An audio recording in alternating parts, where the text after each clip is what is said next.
Thursday, June 18th, FERC issued large load interconnection orders. All 6 regional grid operators under its jurisdiction have 60 days to justify their existing tariffs or file reforms for data centers, manufacturing facilities, and other large electricity users. They also have 30 days to explain how enough generation will be available for existing and new large loads. So the first item today isn't another GPU supply story. It is the grid saying, if AI factories want to connect at this scale, the interconnection rules have to be redesigned in public. That wording matters. A data center isn't just a customer buying power anymore. In the FERC order, it becomes part of a regional planning problem. The operator has to study transmission, account for co-located generation and flexible load, prevent cost shifting, and decide who pays for the upgrades. The operational surface is very different from a lab announcing a bigger cluster. And NVIDIA wrote about the order almost immediately, which is useful, but also worth reading with the source in view. Their blog says the actions can help AI factories, semiconductor support systems, and advanced manufacturing connect to the grid, and it argues that large customers can fund network upgrades, bring generation online, and offer flexible load. I buy the mechanism in the abstract. I wouldn't treat NVIDIA as a neutral ratepayer advocate. They sell the machinery that benefits when the grid admits more compute. Right. NVIDIA is saying the largest compute vendors now need energy policy to behave like product infrastructure. If the tariff process takes years, your accelerator roadmap and your model roadmap get pinned to a queue run by a regional operator. The FERC page names 5 reform buckets, and they are all system level. The agency asks grid operators to improve study processes, make costs more transparent, and write rules for co-location. It also asks for new service for flexible large loads and studies for generation close to the load. That tells you what the regulator thinks the hard parts are. It isn't asking labs to buy greener press releases. It is asking grid operators to say how these loads enter the market without handing the bill to everyone else. That gets stranger when you put it next to the latent space interview with AMP. The available summary of that conversation points to GPU utilization, scheduling, and an ISO-style compute grid. I couldn't get the local transcript tool to return the video, so I am keeping this to the described premise. Idle or poorly allocated compute is a market design problem as much as a hardware problem. It asks whether training capacity should be scheduled more like electricity than like a pile of boxes someone owns. The electricity analogy is imperfect, but it helps. Power grids have dispatch, congestion, interconnection studies, and reliability rules because generation and demand have to meet each other in time. GPUs aren't electrons, but a big training run has a similar coordination problem. You need machines, power, cooling, network fabric, storage, and data movement. You also need a scheduler that can actually keep expensive hardware busy. TechMeme also pointed to a Financial Times profile of Meta President Dina Powell McCormick, saying she is helping oversee Meta's AI infrastructure push and exploring financing that once felt alien to Silicon Valley for a $600 billion infrastructure effort. Even if we only have TechMeme's summary there, it fits the day. The AI buildout is now large enough that Wall Street-style financing, utility tariff reform, and compute market design all sit next to model training. And that changes who gets to say yes. A model team can decide they want another frontier run. A finance team can decide the capital is available. A vendor can ship the accelerators. But if the regional grid operator says the study process, generation adequacy, or transmission upgrade plan isn't ready, the capacity is theoretical. Buying chips is easier than getting authority to use them. Damra's line sticks because yesterday we talked about model access and approvals. Today, the approval has moved down into the physical substrate. The machine can be paid for, the model can be designed, and the bottleneck can still be a substation, a tariff filing, or a study queue. Benchmark charts will keep getting attention, but the next year of AI capacity may be allocated by people reviewing interconnection studies. Bernie Sanders' AI proposal, as Axios summarized it, would have the government take a 50% equity stake in AI companies above $200 million in annual AI revenue. Miles Brundage pointed to the Axios story. Garry reacted by calling it seizure of half of an AI startup once it crosses that revenue line. The policy is unlikely to become law in anything like that form, but the reaction is telling because it moves the AI tax fight from margins to ownership. Founders will feel the equity piece immediately. A tax on profit is one conversation. A government equity stake changes capitalization, voting rights, employee grants, exit math, and whether investors think the upside is legible. Tan's post uses loaded language, but the practical objection isn't hard to understand. If the trigger is revenue and the remedy is equity, a high-growth company crosses the line before it has a mature profit profile. And Sanders' side of the argument is also legible. The proposal treats AI as an economic machine built on public knowledge, public research, public infrastructure, and work that may be displaced by automation. If the companies capture a large share of the gains, the public should get a direct share too. I don't think the mechanics in the Axios summary sound workable yet. The definition of an AI company alone could become a litigation machine. But the premise isn't fringe anymore. AI upside is becoming a public finance target before the industry structure has settled. The California billionaire tax story from The Guardian makes the context easier to see. That proposal qualified for the November ballot and would levy a one-time 5% tax on residents worth more than $1 billion, though the backers were already offering a 2% compromise. That isn't AI specific, but The Guardian notes California has more than 200 billionaires, many richer because of the AI boom, and that tech figures have spent heavily against the measure. So this isn't just one Sanders bill. It is a broader fight over whether AI wealth is ordinary venture upside, a public windfall, or something closer to a utility-like surplus that governments can claim. And the reason it belongs in a builder show is that the answer changes company design. If you are starting an AI infrastructure company, the policy path now affects whether you stay private, split business lines, avoid certain revenue categories, move headquarters, or structure compensation differently. There is also a worker story under it that the founder reaction sometimes skips. If policymakers believe AI will automate a meaningful share of labor, they will look for a tax base that moves with the automation. Payroll taxes don't do that. Equity value might. I am not endorsing the proposal, but I understand why the target is ownership rather than usage. Usage can be shifted, discounted, or hidden inside bundles. Ownership is where the upside accumulates. My read is that the first workable versions will be narrower and less dramatic. Reporting requirements, sector-specific levies, procurement conditions, dividend funds tied to public compute or data access, and maybe state-level deals around health systems or education funding. The Sanders version is a flare. It shows that AI companies are now politically useful targets before they have stabilized into ordinary public market businesses. GLM 5.2 came back into the conversation today through app-development evidence, not just launch copy. Zixuan Li posted that GLM 5.2 made a large jump on demanding app-building tasks, 48 out of 70, compared with 21 out of 70 for GLM 5.1 and 56 out of 70 for Claude Fable 5 in that posted comparison. Kunxiang Wang described the tasks as iOS, Android, WeChat mini programs, and web apps. That is a better follow-up than another open weights are coming segment. App-building tasks stress the maintenance parts of coding models, file structure, state, UI details, platform conventions, and the ability to recover after the first attempt is wrong.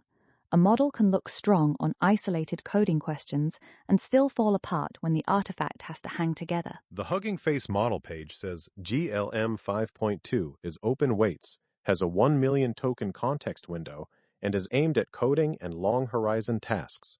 Zixuan's LinkedIn post says MIT licensed open weights and 2 reasoning effort settings. I would still separate 3 claims. 1. The model exists and is accessible. 2. Z.AI says it has long context and coding gains. 3. A few respected builders are saying it feels close to the closed frontier models for their work. Jeremy Howard's post is the most interesting reaction because it comes from use rather than a benchmark table. The search snippet has him saying he couldn't find a task where GPT 5.5 or Opus 4.8 could solve it, and GLM 5.2 could not, and that he found a few cases where GLM 5.2 was better. That isn't a controlled eval, but it is a useful builder signal from someone who actually pushes models through work. Aaron Levy widened it into sovereign AI and open weights approaching frontier utility. I would keep that claim on a short leash. The fresh evidence today is narrower: app development results, a model page, and credible people trying it.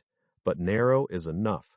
If an open weight model can handle more of the day-to-day app loop, more teams can build local evaluation habits, run private workloads, and compare frontier services against something they can inspect and move. And the missing pieces become very specific. Vision support, tool integrations, latency, serving cost, and whether the 1 million token window stays useful under real repo pressure. Long context isn't automatically good context. A model can read a giant workspace and still fail to choose the right files. But if GLM.tor is crossing the daily driver threshold for more builders, the evaluation rhythm changes from leaderboard watching to side-by-side work logs. I would cover it this way. GLM-5.2 isn't a new open weight revolution every 72 hours. It is a follow-up signal. On Wednesday, Braid already treated GLM-5.2 as a serious release. Today's update is that the people testing it are moving from nice numbers to does it build the app. That is a healthier bar.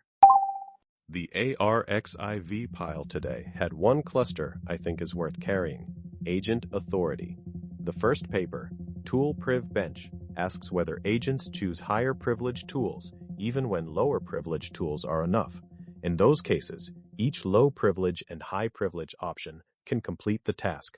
The benchmark then watches whether the agent escalates anyway. You see that failure in real agent harnesses? The user asks for a calendar answer, and the agent reaches for a workspace-wide search tool. Or, the lower permission command throws a transient error, and the agent jumps to the admin path.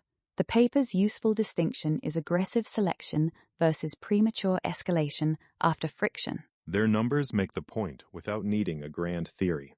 Across 11 models, 6 exceeded 30% overprivileged tool use. Smaller open-weight models were especially high in their table.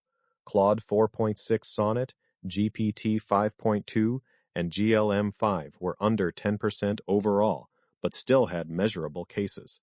The familiar detail is the transient failure effect. When a low-privilege tool hit friction, agents were more likely to move to broader authority instead of trying another narrow path. The mitigation result is useful too.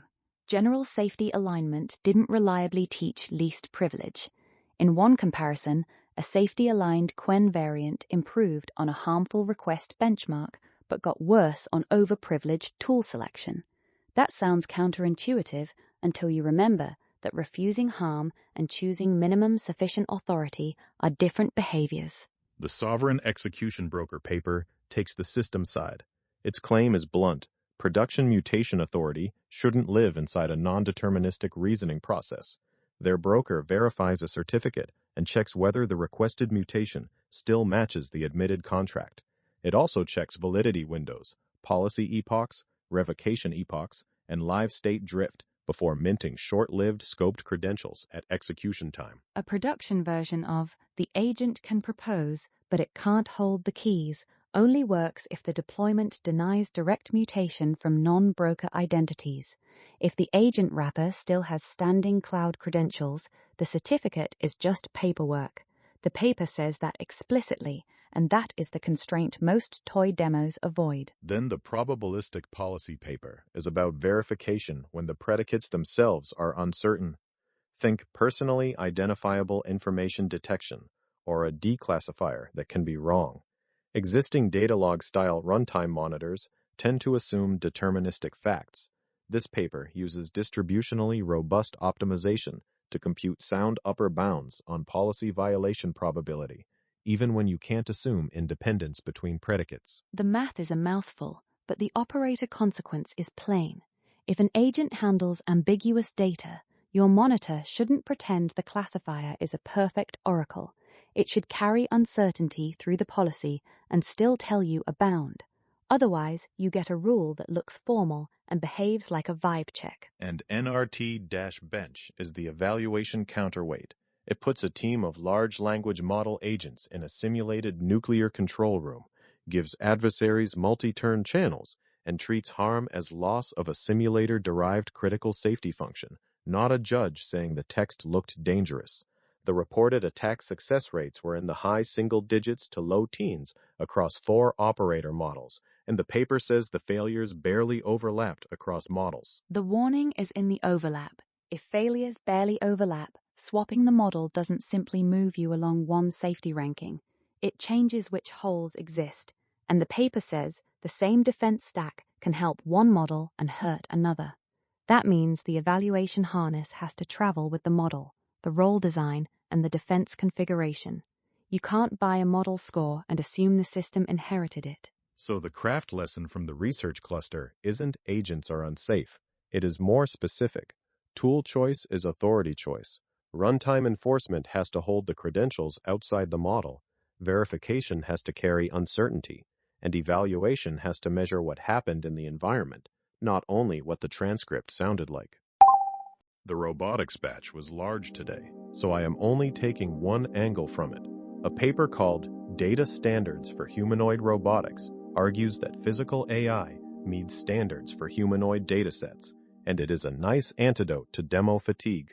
The authors describe humanoid robot data as embodied interaction data rather than a pile of images, videos, and joint states. Body, action, task, scene, execution trace, and outcome have to stay connected. Robotics keeps making that constraint visible.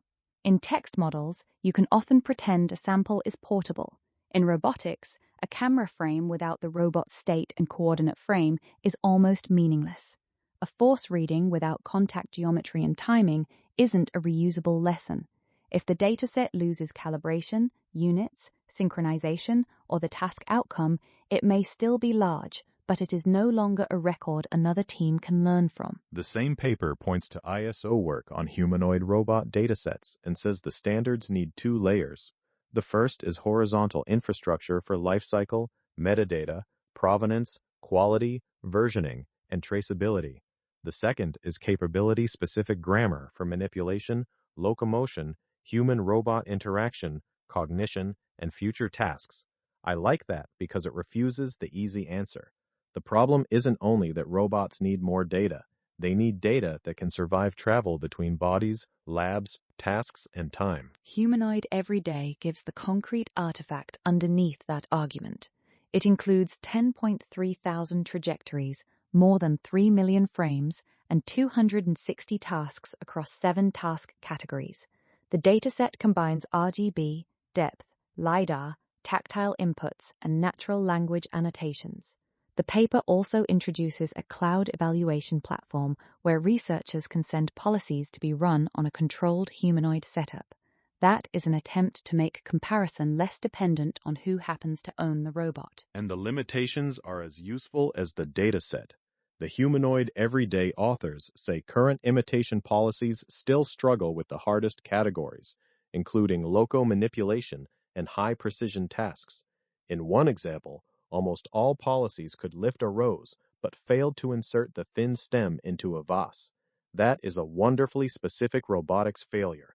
The action looks close until the last few millimeters matter. It also corrects the physical AI is just the next model scale-up story.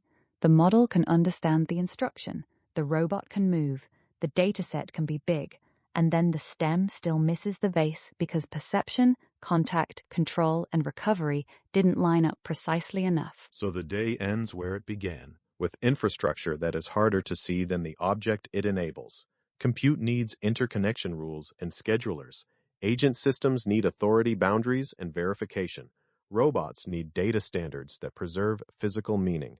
The next impressive demo will still matter, but the systems that survive will be the ones whose permissions, power, and traces are designed before the failure teaches them the lesson.